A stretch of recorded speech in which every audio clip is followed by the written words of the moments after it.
Cette interview a tourné au clash. Let's call it quits because I've had enough. Mais l'essentiel était ailleurs. Et voici 3 détails pour le comprendre. Premier détail, difficile de passer à côté de ces bottes de foin, elles sont partout. Le 5 juin dernier, Donald Trump était en déplacement dans le Wisconsin et répondait aux questions d'une journaliste de NBC dans un hangar agricole. Empilées derrière eux et disposées autour du plateau, ces bottes de foin transforment une interview politique en scène de campagne. Une mise en scène assumée. Le président américain est venu sur le terrain reconquérir les agriculteurs à l'approche des midterms, les élections de mi-mandat. Durant son déplacement, il a martelé un message. Les républicains sont le seul choix possible pour les agriculteurs. Un discours difficile à faire passer pour Donald Trump, car le monde agricole souffre des conséquences de sa politique. Baisse des exportations due à la hausse des droits de douane et hausse du coût des engrais, du diesel lié à la guerre en Iran. Ici, les bottes de foin envoient un signal, celui d'un président allié de l'Amérique rurale. Deuxième détail, ce cerf jaune sur le tracteur.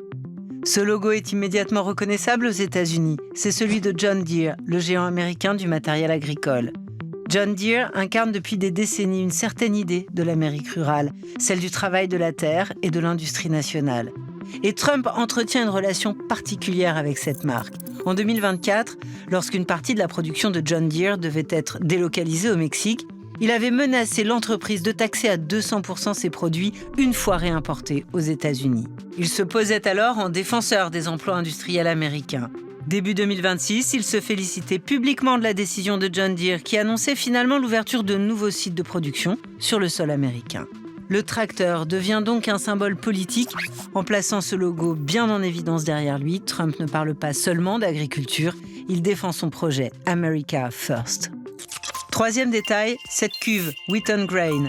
Derrière le président et la journaliste, on distingue le logo de la ferme où il se trouve, une entreprise spécialisée dans la production et l'export de céréales. Elle est basée dans le Wisconsin et le Wisconsin est un choix tout sauf anodin.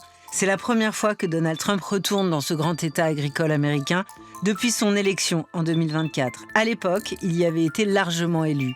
Mais d'après les sondages pour les midterms, les républicains seraient aujourd'hui en net recul dans cet État. Cette image illustre donc un retour calculé sur un territoire stratégique qui s'adresse à un électorat précieux pour Trump, le monde agricole.